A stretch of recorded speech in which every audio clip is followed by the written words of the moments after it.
آپ یہ مت سمجھنا کہ جہنم ہمارے لیے نہیں ہے، کافروں کے لیے، کافروں کے لیے ہمیشہ ہمیش کے لیے۔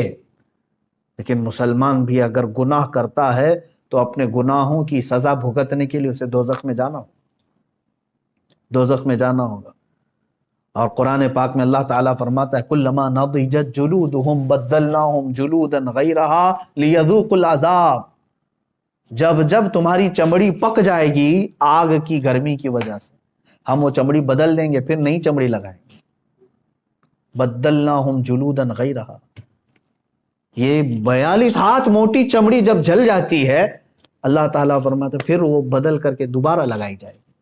حضرت کعب احبار رضی اللہ تعالیٰ عنہ تابعی ہیں، فرماتے ہیں ان سے پوچھا گیا کہ حضور یہ کتنے ٹائم پہ بدلی جائے گی؟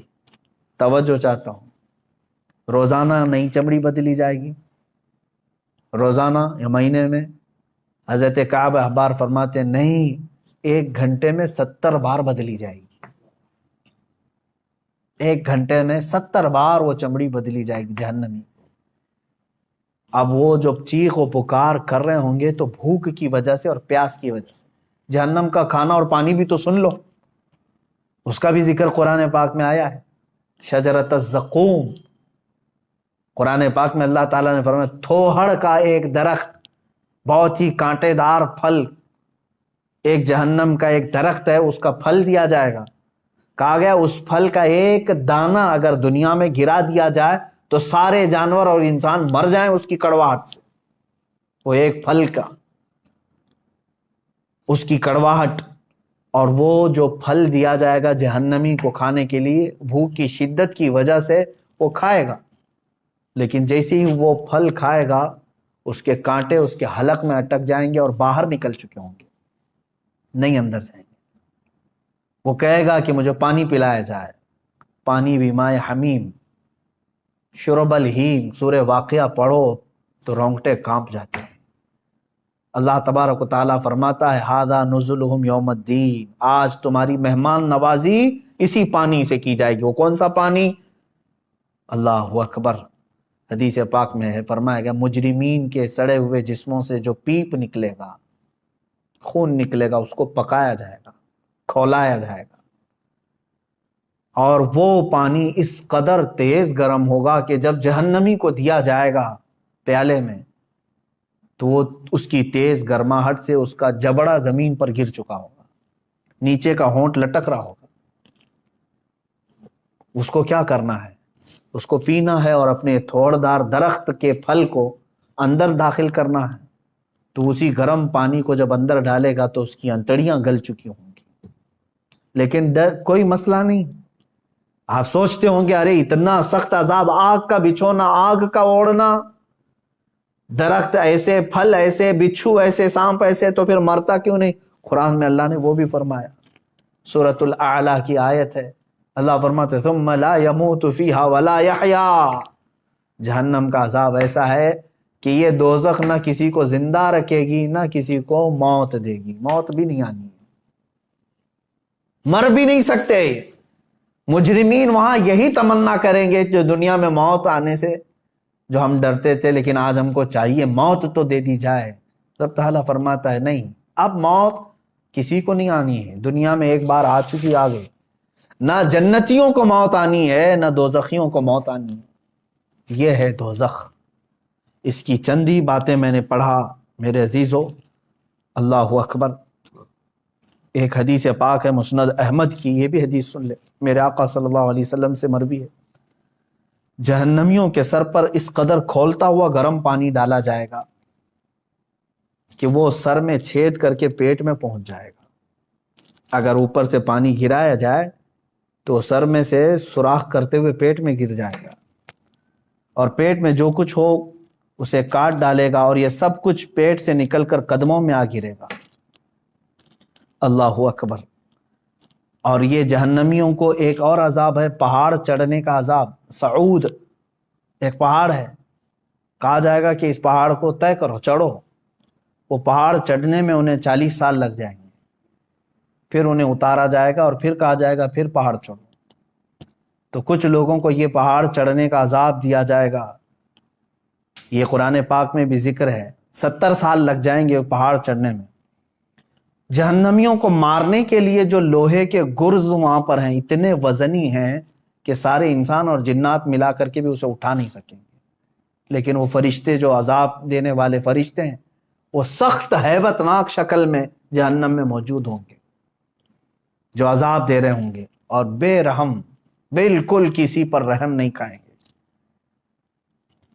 حدیث پاک میں یہ بھی ہے جہنم کے دروازے پر عذاب دینے والے 4 لاکھ فرشتے موجود ہوں گے، جن کے چہرے بڑے ہیبت ناک اور سیاہ، اس قدر وہ جسیم کے دونوں کندھوں کے درمیان پرندے کی 2 ماہ کی مسافت کا فاصلہ ہوگا، اتنے بڑے بڑے فرشتے وہاں پر موجود ہوں گے۔ یہ چند تذکرے میں نے احادیث سے کیے، قرآن کی بہت ساری آیتیں ہیں۔ اللہ تبارک و تعالیٰ نے جو ارشاد فرمایا کافروں کے لیے جہنم کا عذاب، جہنم کی آگ جہنمیوں کے چہرے کا گوشت جلا ڈالے گی اور ان کے جبڑے باہر نکل آئیں گے۔ جہنم کی آگ لوگوں کو چکنا چور کرے گی۔ جہنم میں کافروں کا بند کر کے اوپر سے دروازے بند کر دیے جائیں گے، جہنم میں کافر شور مچائیں گے۔ یہ سب قرآن پاک کی آیتوں کا مفہوم میں نے بتایا۔ اب سنو، جہنم میں جانے والے 2 طرح کے لوگ ہوں گے۔ ایک کفر کر کے جا رہے ہیں، کفر یا شرک کر کے جا رہے ہیں، یعنی خدا کا دنیا میں انکار کیا تھا، یا تو پھر ضروریات دین میں سے کسی کا انکار کیا تھا جس کی وجہ سے کافر ہو کر کے مرا۔ یہ جو جانے والوں کی کیٹیگری ہے، یہ ہمیشہ کے لیے جائیں گے دوزخ میں۔ 100 سال، لاکھ سال، کروڑ سال، نہیں پتا، نان اینڈنگ۔ اس کے بعد انہیں وہاں سے نہیں نکالا جائے۔ دوسری جماعت وہ ہے جو مومن تو تھے، مسلمان تو تھے، لیکن گناہوں میں ملوث تھے، رب تبارک و تعالیٰ کی نافرمانیوں میں ملوث تھے، نمازیں چھوٹی ہوئی ہیں، زکوٰۃ دیے ہوئے نہیں ہیں، روزے نہیں رکھے ہیں، لوگوں کو خیرات نہیں کرتے تھے۔ سورہ مدثر کی آیت ہے، بہت سارے جو مسلمان جہنم میں جائیں گے ان سے پوچھا گیا عن المجرمین ما سلککم فی سقر یتساءلون عن المجرمین، آپس میں مجرمین پوچھتے ہیں تو کیوں آیا دوزخ میں؟ تو اکثر کا جواب کیا ہے؟ قالوا لم نک من المصلین۔ اکثر مسلمان جو دوزخ میں ہوں گے کہتے ہیں ہم نماز نہیں پڑھتے تھے۔ جن کی نمازیں باقی رہ گئی، یاد رکھ لینا دوزخ تمہارے انتظار میں ہے۔ روایات میں یہ بھی لکھا گیا ہے کہ بے نمازی کا نام جہنم کے دروازے پر لکھا جا چکا ہے، جو نماز ترک کر کے بیٹھا ہوا ہے۔ تم نے تھوڑی سی بستر کی نیند کے لیے یہ عشاء کی اتنی میٹھی نماز کو ترک کر دیا، اپنے رب کے حضور جھکنا تمہارے لیے بوجھل ہو گیا۔ تم ٹی وی کے سامنے، موبائل کے سامنے گھنٹوں بیٹھے رہ گئے، اپنے رب کے حضور 3 بار سبحان ربی الاعلیٰ کہنے کے لیے سر نہیں جھکا سکے۔ سر میں کیا ہو گیا تھا؟ بیماری آ گئی تھی، ہتھوڑا پڑ گیا تھا۔ کتنے لوگ ایسے ہیں جو اپنے رب کو بھولے بیٹھے ہیں اور نمازوں سے غافل ہیں۔ ہر ایک کے کھاتے میں پیچھے پلٹ کر کے دیکھو تو تمہاری نمازیں باقی ہیں میرے عزیزو، اور تم اللہ کے حضور جانے والے ہو۔ آخرت کا سفر بہت قریب ہے تمہارا، اور اس سفر پر جانے والا مردہ کبھی واپس نہیں آتا، اور نہ ہی تم سے کہنے کے لیے کوئی آئے گا کیا تم نے اور ہم نے اپنے ماں باپ اور اپنے بھائیوں کو نہیں دفن کیا ہے؟ ہمارے بڑوں کو اپنے کندھوں سے اٹھا کر لے جا چکے، ہم قبروں میں دبا کر کے آ گئے اور ان کو اللہ کے حوالے چھوڑ کر کے آئے۔ مجھے یہ بتاؤ کہ قبر میں ان کو کیا چاہیے کیا نہیں چاہیے، کبھی آج آ کر کے انہوں نے بتایا ہم کو؟ اسی سے سمجھ لو کہ جس دن تم بھی جاؤ گے، تم بھی بتانے کے لیے اپنے بیٹوں کے پاس کبھی نہیں آنے والے۔ تم پر کیا گزرے گی وہاں پر تم کسی سے کہہ نہیں سکو گے۔ جو کچھ ہے اپنا حساب صاف کر لو میرے عزیزو، ورنہ جہنم کا عذاب انتظار میں ہے۔ اب سوچو، اب یہ ایک روایت میں بتاتا ہوں، جب کافروں کو اللہ تبارک و تعالیٰ دوزخ میں ڈالے گا، اللہ کفر سے محفوظ رکھے۔ یہ اتنی بڑی نعمت تمہارے پاس ہے ایمان کی، ڈرتے رہو، اے اللہ آج تو نے مجھے ہدایت دی ہے، میری موت تک اس پر مجھے قائم رکھ۔ میں سمجھتا ہوں دنیا کی سب سے بڑی دعا یہی ہے کہ اللہ ایمان پر خاتمہ کر دے۔ اگر وہ ایمان پر موت ہوئی ہے تو سب کچھ ٹھیک ہے، بخشش کی امید ہے، قیامت کے دن سفارش سے بخشے جا سکتے ہیں۔ لیکن کفر پر موت ہوئی تو حضور پاک صلی اللہ علیہ وسلم بھی سفارش نہیں کریں گے، کوئی نبی نہیں، کوئی نبی شفاعت نہیں کرے گا، نہ سفارش کرے گا۔ گنہگاروں کے لیے سفارش ہے، کافروں کے لیے نہیں ہے۔ اب جب وہ دوزخ میں ڈالے جائیں گے، دوزخ کے جو داروغہ ہیں فرشتے، ان کا نام مالک ہے، حضرت مالک علیہ السلام، یہ فرشتے دوزخ کے داروغہ ہیں، دروازے پر ہوں گے، اور بہت سخت ترین ہیبت ناک شکل کے ساتھ جب لوگوں کو اندر ڈھالا جائے گا، وہ چیخ و پکار کریں گے بہت، یہاں تک کہ پکارتے پکارتے ان کے 1000 سال ہو چکے ہوں گے۔ کس کو پکاریں گے؟ حضرت مالک کو۔ کہتے ہیں کہ ہمارے رب سے ہماری بات کرا دو۔ 1000 سال کے بعد حضرت مالک پوچھتے ہیں، کیا تم کیا کہنا چاہتے ہو جہنمی ہو؟ یہاں عذاب میں گرفتار یہ جہنمی 1000 سال تک پکارتے رہے، تب ان کا جواب دیتے ہیں تو سارے جہنمی کہتے ہیں، بس ہمارے رب سے ہماری بات کرا دو، ایک بار اللہ سے ہماری بات کرا دو۔ فرشتہ تو کوئی رحم کرنے کو تیار ہی نہیں ہے، فرشتے کچھ نہیں ہے، جتنا ان کو آرڈر دیا گیا ہے اتنا پورا کر کے رہیں گے، وہ اپنی جانب سے نہ کسی کو معاف کریں گے نہ کسی کو ہلکا کریں گے۔ تو حضرت مالک فرماتے ہیں، اللہ رب العزت جلال میں ہے اور قہر میں ہے، میری بات کرنے کی جرات نہیں ہے۔ پھر 1000 سال تک وہ پکارتے رہیں گے۔ دوسرے 1000 سال کے بعد حضرت مالک پھر پوچھتے ہیں، کیا چاہیے؟ تو کہتے ہیں کہ اپنے رب سے ہماری بات کرا دو، اللہ سے بات کرا دو۔ حضرت مالک کہتے ہیں، میں رب تبارک و تعالیٰ کی بارگاہ میں گزارش کروں گا لیکن میری جرات نہیں ہے ابھی۔ پھر 1000 سال گزر گئے۔ 3000 سال کے بعد حضرت مالک رب تعالیٰ کے حضور عرض کرتے ہیں، اے مولا، جن کو تو نے جہنم میں ٹھونس دیا ہے، داخل کر دیا ہے، وہ سب پچھلے 3000 سال سے چیخ رہے ہیں، پکار رہے ہیں، دوزخ کے سخت ترین عذابات میں گرفتار۔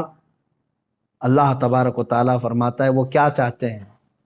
حضرت مالک فرماتے ہیں، اے مولا، وہ کہہ رہے ہیں کہ تجھ سے بات کرنا چاہتے ہیں، رب تبارک و تعالیٰ تجھ سے وہ کلام کرنا چاہتے ہیں۔ اللہ تبارک و تعالیٰ نے جلال میں اعلان فرمایا، اے مالک، ان سے کہہ دو آج کے بعد نہ رب تعالیٰ ان کا خدا نہ ان کی طرف دیکھنا چاہتا ہے، نہ ان سے بات کرنا چاہتا ہے۔ فی ناری جہنم و فیہا خالدون، دوزخ کے عذاب میں وہ جا چکے اور ہمیشہ کے لیے رہنے والے، اب بات چیت کا وقت نہیں۔ یہ کفار و مشرکین کے ساتھ ہمیشہ کے لیے جیسے ہی ان کو اعلان ہو جائے گا، وہ اتنا چیخ ماریں گے کہ جہنم ہل رہی ہوگی۔ میرے عزیزو، انہی کے چیخ و پکار اور عذابات کے درمیان کچھ گنہگار بھی ہوں گے۔ اسی لیے آپ دیکھیں، پورے رمضان المبارک کی تراویح جب پڑھتے ہیں تو آپ کو شاید ہو سکتا ہے جہاں پر بھی پڑھتے ہوں، اکثر تو میں نے دیکھا ہے، ہمارے ہاں تو رواج یہی ہے، ہر 4 رکعت پر ہم دعا یہی کرتے ہیں، اللہم اجرنا من النار، اللہم اجرنا من النار۔ یہ کیا چیز ہے؟ ہم اللہ کی بارگاہ میں کہتے ہیں، اے اللہ مجھے جہنم سے بچا لے، اے اللہ مجھے جہنم سے بچا لے، اے اللہ مجھے جہنم سے بچا لے۔ آج ہر مومن کو چاہیے کہ یہ آخری عشرہ جہنم سے آزادی کا عشرہ ہے، تم سو کر کے نہ گزارو بلکہ اسے پکارو۔ ہاں، ایک بات یہ بھی ہے کہ اس کا وعدہ ہے کہ ان راتوں میں اللہ تعالیٰ بے حساب بندوں کی بخشش کرتا ہے، جہنم سے آزادی کا انہیں پروانہ دیتا ہے، جا فلاں کا بیٹا آزاد ہے، فلاں کا بیٹا آزاد ہے۔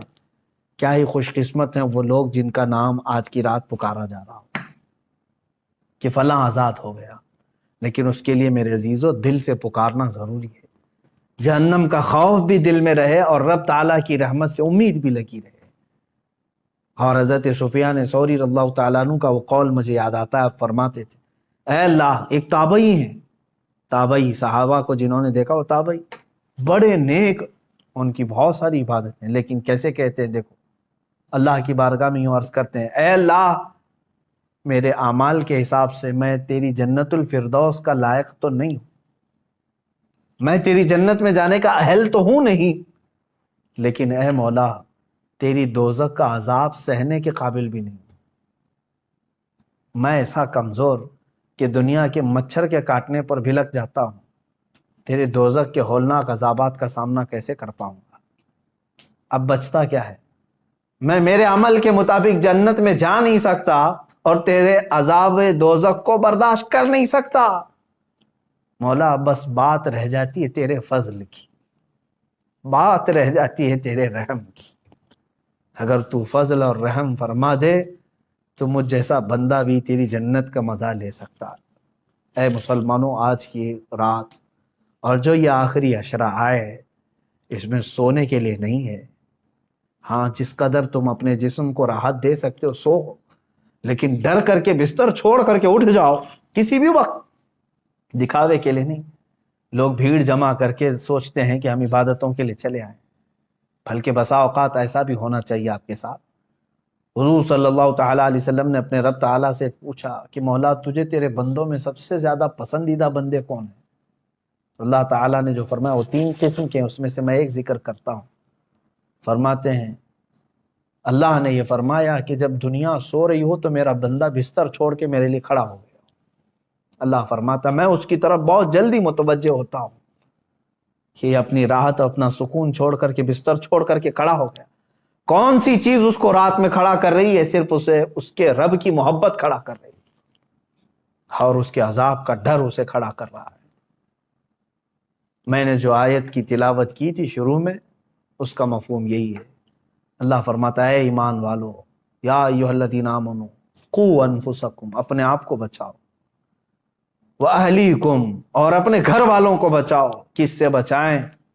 نارن وقودھا الناس والحجارہ، اس جہنم سے بچا لو اپنے آپ کو۔ اللہ فرما رہا ہے اس جہنم سے اپنے آپ کو اور اپنے گھر والوں کو بچا لو، جس کا ایندھن میں نے انسانوں کو اور پتھروں کو بنایا ہے۔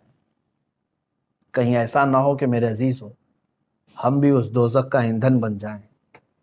جب آگ ٹھنڈی پڑنے لگے تو انسانوں کو اس میں جھلسا دیا جائے گا، داخل کر دیا جائے گا، حتیٰ کہ جب پتھر روتے ہیں تو پھر ہمارے دل کیسے سخت ہیں کہ ہم اس ڈر سے کیوں نہیں روتے، اللہ کے عذاب سے۔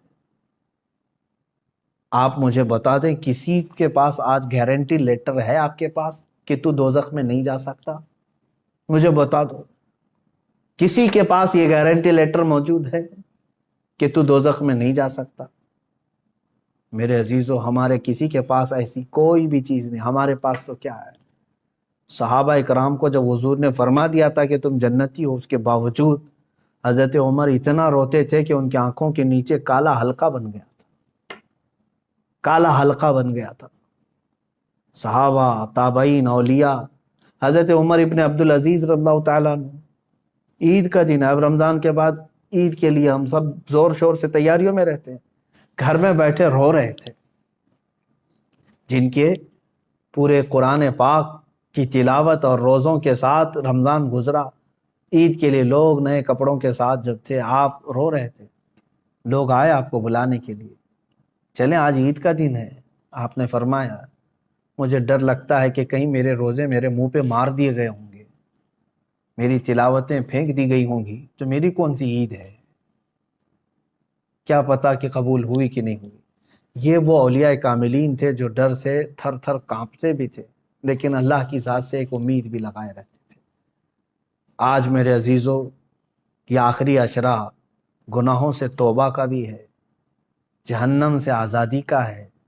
اور جب میرے آقا نے فرما دیا کہ رمضان کا آخری عشرہ جہنم سے آزادی کا ہے، تو کیوں نہ ہم آزادی لیں۔ اور ایک اور بڑی بات میں بتا کر اپنی گفتگو کو سمیٹتا ہوں۔ حضور نے فرمایا وہ شخص ہلاک و برباد ہو جائے جو رمضان کو پایا اور اس کا احترام نہیں کر سکا۔ حضور نے اس کے لیے ہلاکت کی دعا فرما دی۔ رمضان تو اسے ملا لیکن اس کا احترام نہیں کر سکا، اس کا حق ادا نہیں کر سکا، ایسا شخص ہلاک و برباد ہو جائے۔ اللہ تبارک و تعالیٰ اس ہلاکت و بربادی سے ہمیں محفوظ فرمائے۔ میں آخر میں صرف اتنی دعا کروں گا، اللہم انا نسألک الجنۃ ونعوذ بک من النار، اللہم انا نسألک الجنۃ ونعوذ بک من النار، اللہم انا نسألک الجنۃ ونعوذ بک من النار۔ اے اللہ، ہم تیری جنت کا سوال کرتے ہیں اور تیری دوزخ سے پناہ مانگتے ہیں۔ اے کریم خدا رحم الراحمین، دوزخ کے دروازوں سے ہم کو دوری عطا کر دے۔ مولا، میرے اعمال کا بدلہ تو جہنم ہی ہے۔ اے کریم خدا، تو اگر فضل فرمائے، تو اگر رحم فرمائے، کریم تیرے کرم کے صدقے ہم جیسے نکمے بھی جہنم سے آزاد ہو سکتے۔ مولا، اگر ہم جیسوں کو تو نے معاف کر دیا تو تیرے خزانے میں کوئی کمی بھی نہیں ہوگی۔ اے رب ذوالجلال، یہ رمضان المبارک کا آخری عشرہ ہے، یہ جہنم سے آزاد ہونے والوں کے لیے، اور تو بے پناہ لوگوں کو آزاد کرتا ہے۔ کاش مولا ہم جیسوں کا بھی نام ان آزاد ہونے والوں میں شامل کر لے۔ مولا تیرا فضل و کرم و احسان ہے، اس رمضان کے آخری عشرے میں مولا ہم تجھ سے صرف اور صرف یہی سوال کرتے ہیں کہ مولا ہم کو جہنم سے آزادی کا پروانہ عطا فرما دے۔ اے رب ذوالجلال احسن الخالقین، ہمارا یہ کمزور جسم عذابات کو سہنے کے قابل نہیں، ہم نے گناہ اپنے عیش بھر کیے ہیں مولا، تیری نافرمانیاں بھی ہوئی ہیں، لیکن تو رحیم ہے مولا، تو ستار ہے، تو غفار ہے، تو مولا بے سبب معاف فرماتا ہے۔ اے کریم خدا ہم سب کے حساب میں آسانیاں عطا فرما، ارحم الراحمین ہم سب کے لیے تو جنت کے دروازے کشادہ فرما۔ اے اللہ جب ہماری موت قریب آئے تو ہمیں توبہ کی توفیق نصیب فرما، مولا ایمان پر خاتمہ بالخیر عطا فرما۔ وصلی اللہ تعالی علی خیر خلق محمد وآلہ وصحبہ اجمعین برحمتہ۔